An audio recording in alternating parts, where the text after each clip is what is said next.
Okay. Okay, we need to get back, everybody back with us. What a wonderful, that looked like lots of fun. And Yara, thank you so much. Getting great feedback from both you, your class, and Louise, and everybody's had such a ball. And this is amazing. This is totally amazing. So now I am in the back on screen, back with everybody. And we have, for me, this is such a pleasure and honor to have Rebbetzin Gottlieb this morning, followed by Rochel, and now we have amazing Sara Yocheved Rigler, who every time I say Sara Yocheved Rigler, I just have to think gratitude journal. And you know what? I got up before to go and pick mine up, and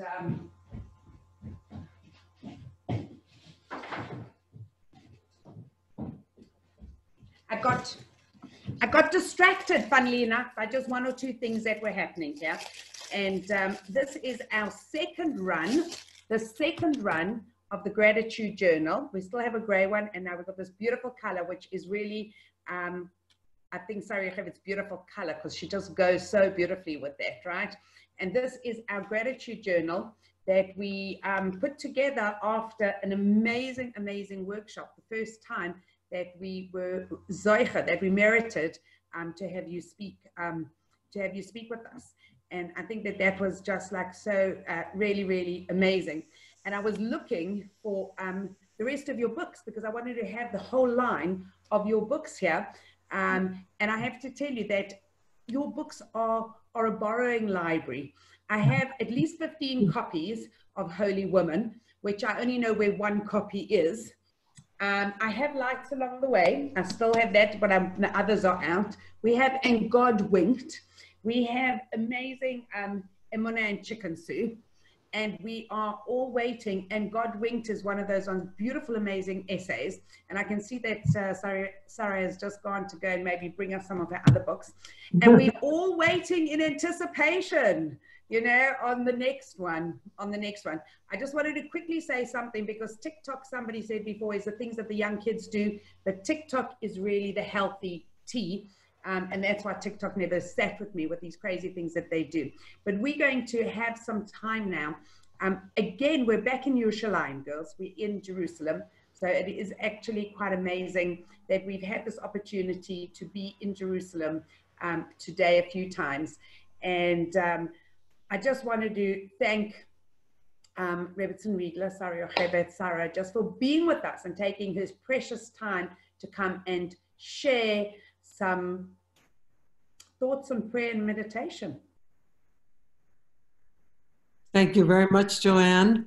I'm very happy to be part of this wonderful idea and retreat for women. And I think it's so wonderful that you're providing it. Joanne always has the best ideas. And I went to get this book. So I don't know whether you showed that. This is the only book that I had anything to do with the design of the cover. Anyway, it has like autobiographical things. This India, where I spent a lot of time before I discovered Torah Judaism and Jerusalem. Anyway, so I'm talking, spotload your video. I'm talking to you from my home in the old city of Jerusalem. Usually when I'm talking to Americans, I say, I'm speaking to you from my 900-year-old home. And they're like, 900 years? I mean, America's only been there like 250 years, you know, but I realize when I speak to people in England, 900 years, oh, you know, you have all kinds of things that have been there 900 years and longer.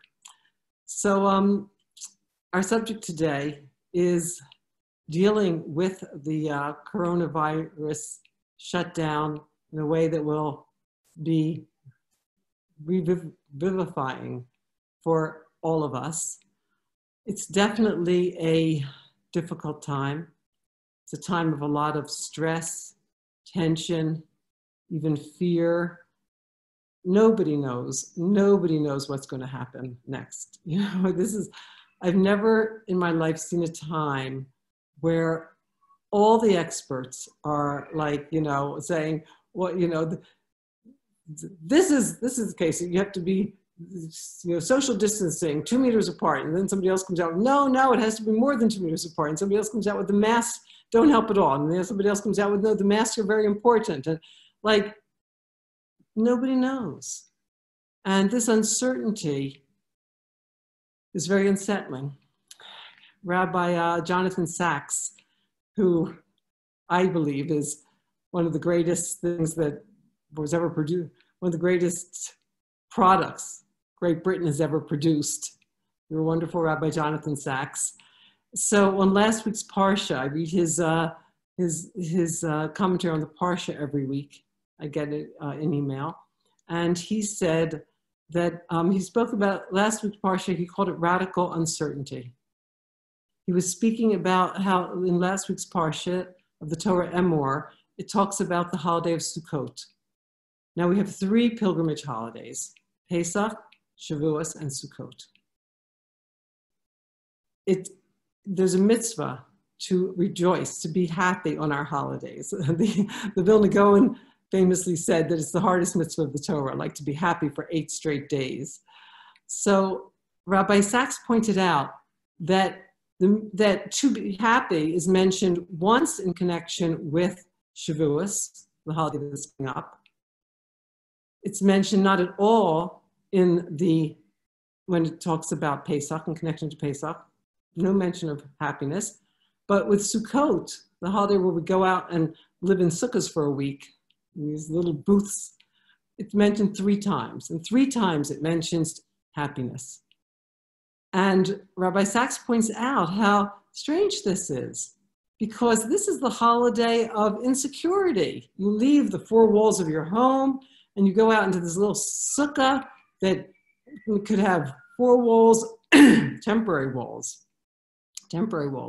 or 3 walls, or even 2.5 walls. But the major point of the sukkah, what makes it a sukkah, is that the roof is made out of leaves or branches or something. It has, so when it rains, the rain just comes right in. It cannot be solid, even of the branches. You have to be able to see the stars at night, which means that here in Israel, where it's usually very hot in the holiday of Sukkot, it happens in the fall, it can get very, very hot in the Sukkah. The sun can really come in. So how can the holiday of Sukkot, he asks, be associated with joy when it's a time of such, what he calls radical uncertainty? And he says that he thinks that Jews have survived and thrived for 2,000 years out of our homeland because we know the secret of living with uncertainty. Sukkot, he says, has accustomed us to living with uncertainty. And of course, history has also accustomed us, the Jewish people, to living with uncertainty. In terms of being outside of our homes, we have been kicked out of every single country in Europe. Jews were kicked out of Great Britain in the year 1290, and Jews could not live in England for 350 years after that. So you can imagine our ancestors living in this country or that country. You had a life, you had a home, you had a profession, you had, friends, you had a community, and suddenly the edict of expulsion comes. This happens in every single country of Europe, and you're out of there. You have to give up everything and go. So we are really experts in living with uncertainty. So the question really is such a cogent question. How do you remain joyful in uncertainty? Some of you may be familiar with this psychology of Dr. Abraham Maslow, American psychologist who really changed the face of modern psychology, starting in the, I think, 50s and 60s. He was actually one of my professors at Brandeis in the 60s. And he did something very strange. Instead of studying sick people, he studied well people. And he came up famously with this hierarchy of needs, where he said you can't graduate to a higher need until you have satisfied a lower need. So of course, the lowest level of need is physiological needs. We all need air. We need food. We need water. That's like bottom line. You can't busy yourself or care about anything if you don't have those basics. And the next higher level is safety, which Maslow defines as personal security, employment, property, health, exactly the things that are being threatened during this period of the coronavirus. And so his point was, if you don't have those things, if you don't have your need for personal security satisfied, you can't graduate to the higher levels of the fulfillment of love and relationships and esteem and creativity and self-actualization. You can't. That's what Maslow says. So imagine you're in a boat in the middle of the ocean, just you, and the boat sinks. And there you are in the ocean. And even if you're a good swimmer, how long can you hold on? How long can you at some point you get exhausted trying to fight the waves. And I think that's how many people are feeling during this whole coronavirus quarantine. So many people have lost their jobs. Many people have either had the virus or know people who have had it and have been very sick with it. You may also have known people who have died from it. There's no person, we are like in an ocean, and how long can we keep fighting the waves? So the Jewish answer, of course, is you need something to hold on to.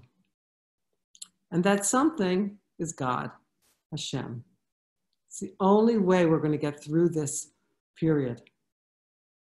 Certainly, it's the only way we're going to get through it at all, but it's certainly the only way we're going to get through with it with any amount of happiness or a sense of personal satisfaction. So, what does it mean to hold on to God? For 3,000 years, Jews have been referring to God as my rock. Suri, Sali, King David, who lived right near where I'm speaking to you from 3,000 years ago, in many of the Psalms that he wrote, he refers to God as my rock. Suri, Sur means rock. Suri means my rock. Sali means my rock.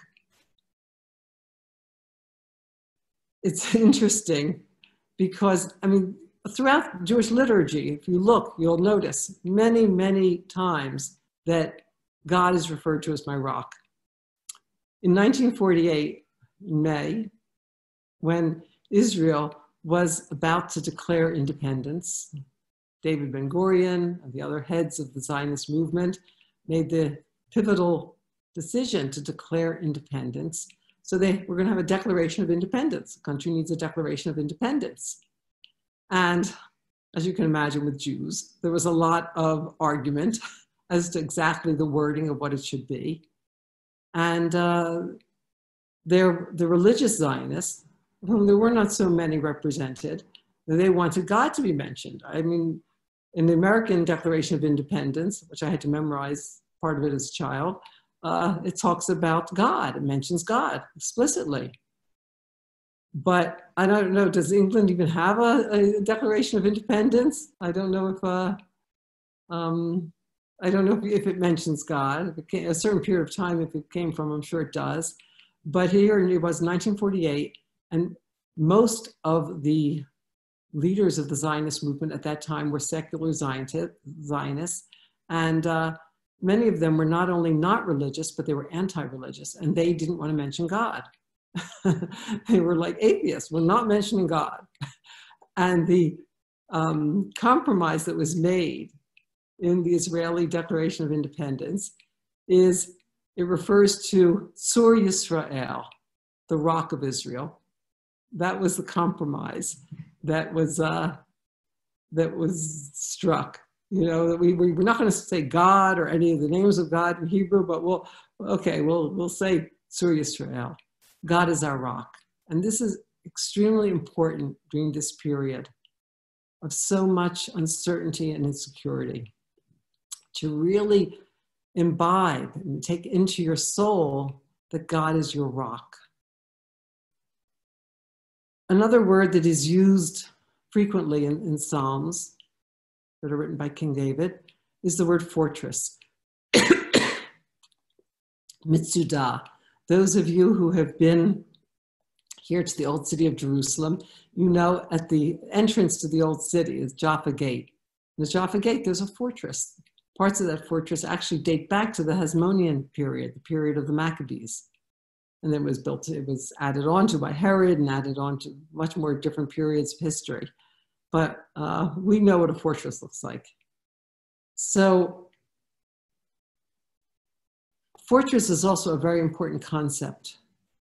God is our fortress during this period of this coronavirus crisis, because many people are feeling attacked. I lead a webinar for married Jewish women with Jewish workshops. It's called the Kesher Wife Webinar. Any of you who are married are welcome to join. You can find it on my website, sararigler.com.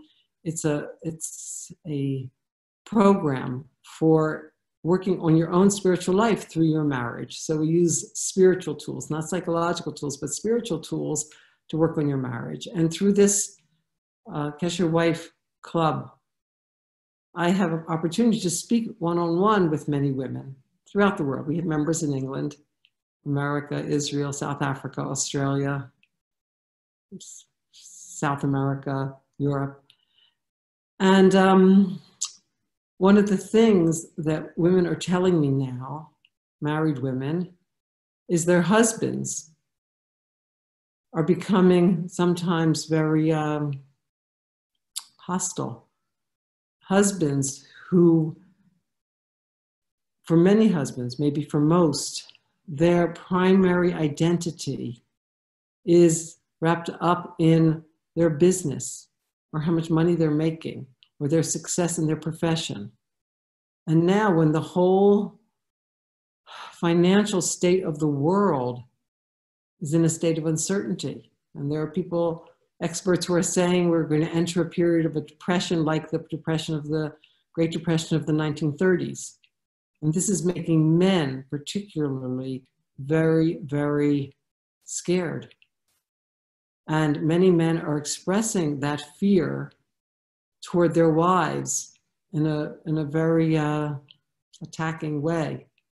I've talked to wives whose husbands are not abusive, but like there's one wife I was talking to, an American, whose husband, like he never succeeded at anything in his life when he was young, during his youth. But as an adult, he has put together a very successful business. And now he's very afraid because the business is in jeopardy. As everything connected to the financial basis of the world is in jeopardy right now. And he's taking it out on her and on the children. And anyway, he's yelling at her, he's yelling at the children, he's yelling at her relatives. And that made me aware how much women need to feel this divine protection, Mitsudati, my fortress. And if you're not married, you may be also feeling under attack from your boss, who might be wanting to make you redundant or to cut your wages, under attack from children, from other relatives. So when everybody's on edge, their worst side comes out. So how do we protect ourselves from the attacks coming from the outside? And how do we strengthen ourselves from the attacks coming from the inside, which are the fears that we ourselves have in this time of insecurity? So one way of doing that is through meditation. Because it is Hashem who is our rock and our fortress, we must strengthen our relationship to God. This is the only way. This is the only way. Now, there are many ways to strengthen your relationship with God. Prayer is, of course, the best way. But when I say prayer, I want to refer to personal prayer. We have a prayer book, we have a sitter, and I'm sure many of you use it to say, you know, the morning prayers, the afternoon prayers, Moda'ani, when you get up in the morning, thanking God for another day of life. Personal prayer is a kind of meditation where you're talking to God in your own language, which would be probably English for almost all of you, unless you have people here who, whatever is your mama lashon, whatever is your emotional language, you talk to God in your language, in your words, and you speak to him out loud. It's a kind of meditation. Rabbi Nachman calls it hisbodedus, which is interesting. Of course, the word hisbodedus, the hey, tough at the beginning of a word means something you do to yourself. And the root in Hebrew, boded, beit daled, daled, stands for aloneness or isolation. The word for isolation, here in Israel, you hear a lot of talk now about bidud. You're in isolation. I'm in isolation. Bidud. Hitbodedut is something that you do to yourself. It's a meditation you do reflexively. So this is not the meditation. We're going to do a guided group meditation today as part of your retreat. But I'm going to suggest to you that as a daily exercise, especially during this time of coronavirus, and for those of you who have young children and you just don't have any time, I mean, here in Israel, the schools now have opened and kids are back at school. My daughter, who has 3 lovely children, says the person with 2 months, she has been without any of her children for a few hours in the morning. She was quite relieved this morning when I spoke to her. But in England, as far as I understand, the schools are still closed. Is that right, Joanne? The schools are still closed? Oh, I can't hear you. Yes, our schools are still closed. There are a lot of them talking about opening up on the 1st of June, which is actually very soon, but different classes and things, but at the moment, but they will be opening. So if you have young children at home, that you can't just say, go read a book or go online to listen to classes, then this might be totally not feasible for you. Because what I'm talking about takes 5 minutes in the morning, and you may not have that 5 minutes. Okay, but at some point you will, and then you can do it. And for the rest of you who can get up 5 minutes earlier and be undisturbed by young children, I suggest this. This is what I suggest for a morning ritual. At some point, after you've showered and dressed or something, this is what I do every morning. Shower and dress, and then I'm ready to start my period of prayer. I always start it with thanking Hashem for 5 things that I never thanked him for before. Now, Joanne mentioned the gratitude workshop I gave there at Seed some years ago. The secret of gratitude is to be specific.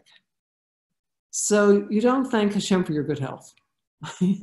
Because if you thank Hashem for your good health, that's one thing. And with this system where you only can thank Hashem for something you've never thanked him for before. So it makes it new every day. It never gets old. So to say, thank you for my good health, one thing. But to say, thank you for my immune system working well. Thank you for my endocrinological system working well. Thank you for my nervous system working well. Thank you for my circulatory system working well. You just got 4 things. You see, the more specific you can be, the more grateful you will be. I thank God every day, again in the mornings, for what I call the blessings of the day before. Every day has its blessings. So this morning, what did I thank Hashem for? Well, yesterday was a wonderful day for me. in certain ways. So I thanked him that my son, who moved out, my son is 26 and he moved out a few months ago, and he didn't have a bed, and he ordered the bed, but of course nobody was working for a couple of months here in Israel. So yesterday he got his bed. My son is 6'6". You go by meters, 2 meters tall. And so he needed a very big bed, and he got his bed yesterday. So I thanked Hashem that my son got his bed. And then I thanked Hashem actually for the specifics. That it's a very good mattress, that it has storage capacity underneath. You can lift the beds and there's storage sections underneath. And that from his bed, he gets to see the view out his windows of the Judean hills. So it's very good. And also it has very nice, like a headboard with upholstery, a very nice color. So there's 4 things I got just from my son's bed. And I thanked Hashem also for, I usually thank Hashem for something I ate that I like. So it's usually ice cream, but it could be chocolate. So I thanked Hashem for Ben & Jerry's strawberry cheesecake ice cream that I ate yesterday. I didn't thank Hashem for strawberry cheesecake ice cream in general, no, because then you can't mention it again another day. I thanked Hashem for that ice cream that I ate yesterday. I thanked Hashem that that I got to see my grandchildren on WhatsApp, on a WhatsApp call. Thanked Hashem. I thanked Hashem that my husband made dinner last night. I make usually salads for lunch, and he makes dinner. He's home all the time now because of the coronavirus. I mean, he learns by Zoom half days, but he makes dinner. I thanked Hashem for that. So I guarantee you one thing. If you start your day by thanking Hashem for 5 things, you will be happy for at least the first half of the day, because gratitude leads to happiness. And then, after you've thanked Hashem for 5 things, I also do Heshbon HaNefesh, which is a whole other thing I'm not going to talk to you about now. Joanne will have to bring me back to teach how to do Heshbon HaNefesh sometime. But then I do Hisbodedus, which means I talk to Hashem in my own words, in my own language. So you've started out with gratitude. And then you can go on to anything that's on your mind. If you have a question on your mind, something you really don't know what you should do about, talk to Hashem about it. We're going to learn in meditation, which we're going to start shortly, that if we clear our minds in meditation, we can hear Hashem speaking to us. People say to me about Hisbodedus, oh, it's one way. It's not one way. You have questions, and you can really clear your mind and settle your mind and make it calm. Meditation is like this. Our minds are like constantly babbling all the time. Like it's impossible. In India, we call it the monkey mind. Like try to keep your mind still for any length of time, for a minute, and you're going to have a hard time. So in meditation, it's like you have a pond, and there are ripples in the pond. Let's say the sun is shining. So the reflection of the sun in the pond is going to be very ripply. You're not going to get a good image of the sun in the pond because it's too ripply. Those are our thoughts, blah, blah, blah, blah, blah, blah, blah, all the time. But if the pond could be very still with no ripples, then it would perfectly reflect the sun, right? So when we still our minds through meditation, we reflect the divine reality. The divine reality is always shining. It's always there. We don't hear God talking to us because our minds are so constantly babbling. So in meditation, we quiet the mind and we listen. Now, in Hisbodedus, you talk to Hashem. You can talk to Hashem about your fears and your worries and your concerns. But Rabbi Shalom Arush says, Hashem doesn't like whining. So don't whine. How can you talk to Hashem about your worries without whining? Well, I'll give you an example. There's a big difference between saying to Hashem, I'm so worried about the financial situation. My husband has been made redundant, and I don't know how, we're going to make through. I don't know how we're going to pay our bills. And what if we can't pay our bills? We can't pay our mortgage. We might be evicted. We might lose our home. This is like so terrible, and I don't see the way out. And we have bills that are already coming in. We have to pay for this and for that, and I don't know how we're going to do it. And this doesn't seem to be a solution in sight. That's called whining. A different way of talking to Hashem about your financial worries would be, Hashem, I know everything comes from you, and I know that you love me, and you've taken care of me since the very first moments of my life. You've always given me everything that I need. Some things that I thought I needed, you decided that I didn't need, and in the end, you were right, because you've given me everything I need. Right now, we have a mortgage to pay, or I have rent to pay, and I don't know how I'm going to pay it, because I lost my job in the early days of the coronavirus crisis, and so I'm getting payments maybe from the government that will only last X many months, and so I don't know how I'm going to pay my rent or my mortgage, but you know, Hashem, and you take care of me because you love me. And you don't have to tell me how you're going to do it, but I trust that you are going to do it because I know how much you love me and you take care of me. And you're going to somehow send us the money for the rent or for the mortgage. And I don't have to worry about it. I have to do whatever hishtadlus I have to do. I have to maybe look for another job. I may even have to retrain for a different profession. I will do whatever I have to do. You will send me messages about what I have to do, opportunities. Maybe I'll have to retrain for a profession I don't particularly like. But it's okay, because you'll make it work for me, because my life is in your hands. You see how different that is than whining? So this is hisbodedus. I suggest you start by doing hisbodedus for 5 minutes every morning and gradually increase it to 10 minutes. And after some time, add another 5 minutes. You're talking to Hashem. It's really the best way to forge a relationship with Hashem. Now we're going to talk about the guided meditation we're going to do, which is a different form of meditation. Meditation, I don't know how many of you have ever practiced meditation. We don't have a hand raised thing on Zoom like we do on webinar. Do we have a hand raised thing? Joanne, can people raise their hands? Let me see. How do you do that? I want to know how many people here have ever meditated. There is something at the bottom of the screen that says reactions. That's a hand raise, or you can see their hands go up on the screen. Okay, great. So please raise your hand if you've ever practiced meditation for any length of time, even for like a month.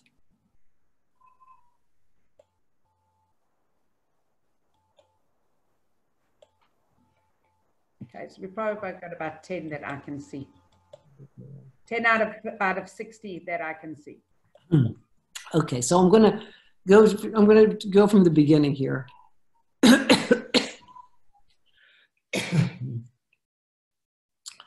Meditation does a lot of things. On the lowest, simplest level, meditation is very good for your health. Innumerable studies have proven that meditation lowers stress levels, it lowers blood pressure, it helps people. They've done so many tests and studies on the physical benefits to the person who meditates. So that's one thing, but we're going much deeper than that. It's interesting that among the tests they have done with people meditating, there are different brain waves. And when you meditate, your mind produces a different brain wave than at other times. Like when you're sleeping, you have delta waves. And when natural, like right now, we're all probably in a state of beta waves. But when we meditate, we're going to go into theta waves. There are different parts of the mind. And I'm not talking now biologically different parts of the brain. I'm talking about the mind. There's the perceiving mind, where we see and we hear and we know what's going on, and our mind is thinking about what we see and hear, like you are doing right now as you listen to me. And then there's the logical thinking mind, where even if you close your eyes right now, even if you didn't hear my voice, your mind could work and you could actually do mathematical problems, if you're that mathematical type, which I'm not, and or you could work out logical problems. That's the logical mind. The highest level of mind is the intuitive mind. The intuitive mind is a higher function of the mind. The ancient prophets, the prophets of the Bible, according to Rav Aryeh Kaplan, who did a great study of this and who was a great expert in the area of meditation and wrote books on meditation in the Bible, meditation in Kabbalah. So he says that the prophets of the Bible received their prophecy in the state of meditation. People think of meditation as coming from the East. It's not a Jewish thing, they think. Not true. Rav Aryeh Kaplan shows how he has a whole book on meditation and the Bible, and how, there were schools of prophets. The Bible talks about schools of prophets and talks about how the first king of Israel, Shaul, King Saul, he came upon a school of prophets. Our sages say that in ancient Israel, there were as many prophets as there were Jews who left Egypt. We're talking there about millions of people. Why? Because there were schools of prophecy. How do you teach people to prophesize? You teach them to meditate. So in our day, and since the destruction of the first temple, we no longer have prophecy, but we do have what's called Ruach HaKodesh, which is an intuitive state of knowing. We all have experienced this. There are times when we just know. We just know something. We can pick up intuitively that, somebody close to us is, they're not feeling well, they're not feeling right, they're feeling unsettled. You say, what's wrong? You say, nothing. But we intuitively know that there's something wrong. We're picking it up. We can sometimes intuit that something is the wrong action for us. Like, let's just say you have an option of taking this job or taking that job. And you can explore all the possibilities and you can analyze it, the pros and the cons. But on another level, if you allow yourself, you intuitively know which is really the best path for you. Most of us don't listen to our intuition most of the time, and afterwards we regret it. How many times, I want to hand raise on this one. How many of you have ever had an intuition that you should do something, even something as simple as buying something in the supermarket? Sometimes I'm in the supermarket and I have my list, and I pass something that's not on my list, and I think, should I buy it? I think I should buy it. No, I don't think I need it. I think I have it at home in the cupboard. And then I get home and I find out, no, I don't have it at home in the cupboard. I should have bought it. Let's see a hand raise on that one. Where everybody's saying, I should have listened to my intuition, right? How many people, Joanne, are raising their hands on that one?